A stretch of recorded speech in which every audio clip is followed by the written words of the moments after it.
আসসালামু আলাইকুম আর রহমতুল্লাহি ওয়া বারাকাতু। সুধী দর্শক,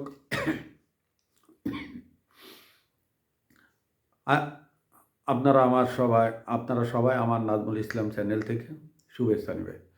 সুধী দর্শক, আহ, আজকে আমি যে বিষয়টা বলবো, আমাদের বাংলাদেশের দীপু হত্যা নিয়ে এবং দীপু দাসের উপর যে ঘটনাটা ঘটিছে, এটা নিয়ে আমাদের ভারতে যেসব মুসলমান ভাইরা আছে তারা অনেক হুমকির মধ্যে আছে।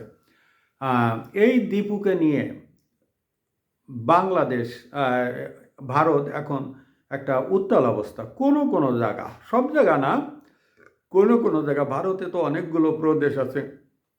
এই প্রদেশগুলোর ভিতরে 24টা না 25টা যেন উপদেশ আছে, প্রদেশ আছে। এই প্রদেশগুলোতে সব জায়গা আবার বিজেপির নাই, ক্ষমতা নাই, সব জায়গা বিজেপির শক্তি নাই। তো এর ভিতরে দেখা যাচ্ছে যে বিজেপি শাসিত যে রাজ্যগুলো আছে সেখানে একটা এই মুসলমানদের উপরে একটু মানে পড়ে, চাপ পড়ে। বাংলাদেশের কোনো কিছু একটা হইলে ওখানে শুরু হয়ে যায়।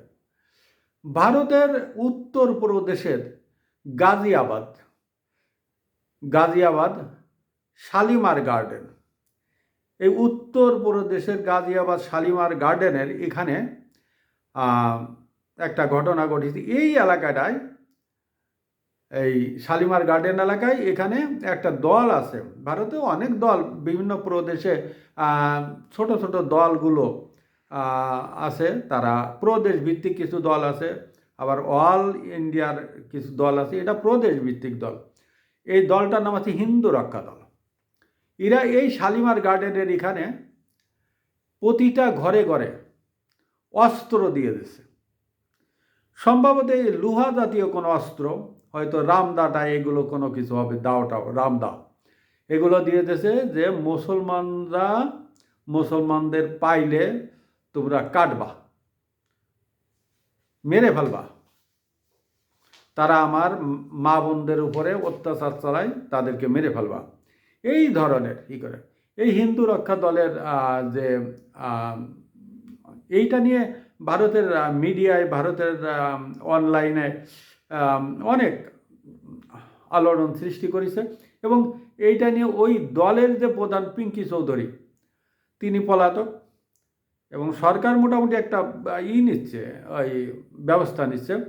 এবং মুকুন্দ চৌধুরী, যে এই অস্ত্রগুলো বিতরণ করেছে, মুকুন্দ চৌধুরী এবং আরও কয়েকজন, যে মোট 10 জনকে অ্যারেস্ট করা হয়েছে। আমার কথা আছে, বাংলাদেশের বিষয় নিয়ে ভারতে কেন এই ধরনের ঘটনা ঘটবে? ভারতে কেন এই ধরনের ঘটনা ঘটবে? আমরা তো ভারতের হিন্দুদের নিয়ে কোনো করি না। অবশ্য ছিটাফুটা একটু একটু হয়েছে, কিন্তু ভারতে কিন্তু পরিমাণে কিন্তু বেশি হয়। আমি বাংলাদেশের নাগরিক হিসাবে আমি কিন্তু ধর্মীয় ভিত্তিকভাবে কোনো কথা বলি না। আমি নিরপেক্ষ ভাবে কথা বলি, এবং আমি কোনো ধর্মীয় দলের পক্ষপাতীও না।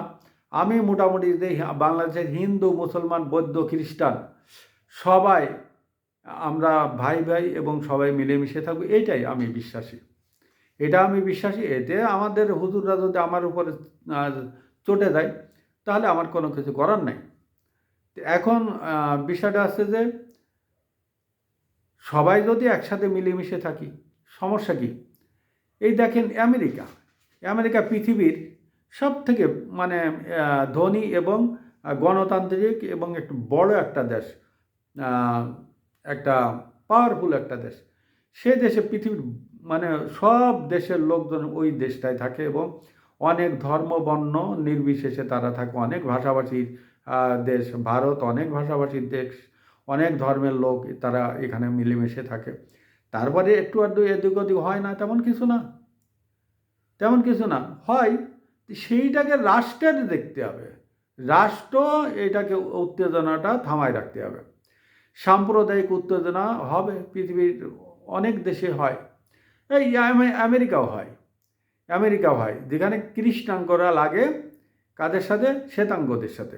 আবার মুসলমানরা লাগে ইহুদিদের সাথে, ইহুদিরা লাগে মুসলমানদের সাথে, আবার খ্রিস্টান মুসলমান হয়। এটা হবে, কম বেশি হবে পৃথিবীর প্রত্যেকটা দেশে। এই ভারত বাংলাদেশের এই সমস্যাগুলো আমার মনে হয় একটু এই দুই দেশের সরকারের ট্যাকল দেওয়া উচিত। এই আগে যে একটা বন্ধুত্ব ছিল, আগে যে একটা সম্পর্ক ছিল, সেই সম্পর্কটা নাই। এই সম্পর্কটা নাই, কারণ আমাদের বাংলাদেশের রাজনীতির মূল সারাংশ হচ্ছে কি জানে, ভারত বিরোধিতা। যে যত ভারত বিরোধী সে তত বড় নেতা, এ আছে নিয়ম, ভারত বিরোধিতা। এখন আমি কোনো লিডারের নাম বলবো না, কারোর নাম বলবো না, শুধু একটা কথাই বলবো, ভারত বিরোধিতা না করলে তার রাজনীতি শেষ। আওয়ামী লীগ যেমন রাজাকারের বিরোধিতা করত, ঠিক এখন এই একই অবস্থা হয়ে দাঁড়াইছে।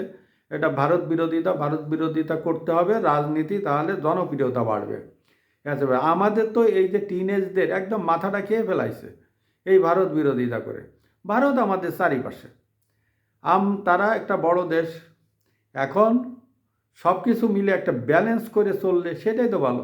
ব্যালেন্স করে আমাদের জিয়াউর রহমান সাহেব চলিছে, ব্যালেন্স করে আমাদের ইরশাদ সাহেব চলিছে, আমাদের হাসিনা চলিছে, খালেদাও ব্যালেন্স করে চলিছে। খালেদা একবার ইন্ডিয়া গেছিল, তাকে গার্ড অব অনার প্রদান করা হয়েছিল, খালেদা জিয়াকে, তাকে যথাযথ সম্মান দেওয়া হয়েছিল।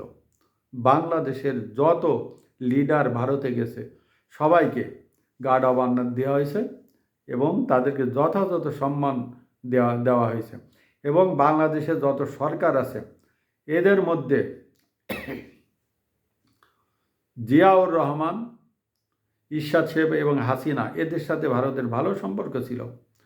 এই জিয়াউর রহমান ভারতের সাথেই কথাবার্তা বলে এই সার্কের প্রস্তাবটা উনি দিছিলেন। আজকে ওনাদেরকে হারাইছি। এই বাংলাদেশের কিছু বিপদগামী লোক এই আমাদের মহান দুই নেতাকে, বঙ্গবন্ধু শেখ মুজিবুর রহমান এবং শহীদ প্রেসিডেন্ট জিয়াউর রহমানকে হত্যা করলো। আজকে তারা থাকলে বাংলাদেশের চেহারা পাল্টে যেত। আমাদের সম্পদগুলো আস্তে আস্তে সব আমাদের সামনে থেকে, নিয়ামত এগুলো আমাদের, এই নিয়ামতগুলো আমাদের সামনে থেকে তুলে দিচ্ছে। এই কথা বলতে বলতে দেখেন, এই যে একটা ঘটনা ঘটে গেছে গত পরশুদিন, এই শরিয়াতপুর একজন ডাক্তার, এর আগে যে ঘটনা ঘটল দীপু দাস এবং সম্রাট, ফরিদপুরের দীপু দাস এবং সম্রাট, এই ঘটনার পরে আবার আর এক হিন্দু খোকনচন্দ্র দাস, এর বাড়ি আছে শরিয়াতপুর দামুডা। এই দামুডা, সে একজন পল্লী চিকিৎসক।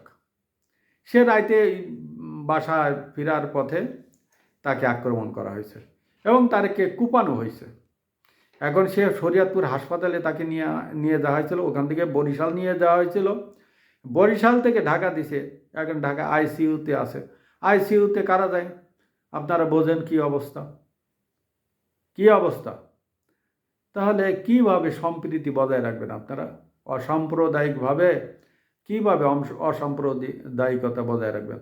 আসল কথা কি জানেন, এদের নির্যাতনকারী, এদের হত্যাকারী বিচার হয় না।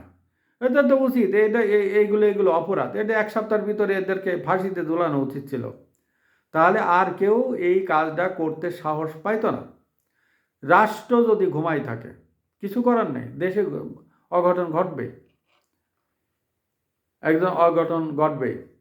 সব থেকে একটা মজার বিষয় আছে, এত বড় একজন বিখ্যাত মানুষ আমাদের সরকার প্রধান, কিন্তু আমরা অসহায়। আসসালামু আলাইকুম ওয়া রাহমাতুল্লাহি ওয়া বারাকাতুহু।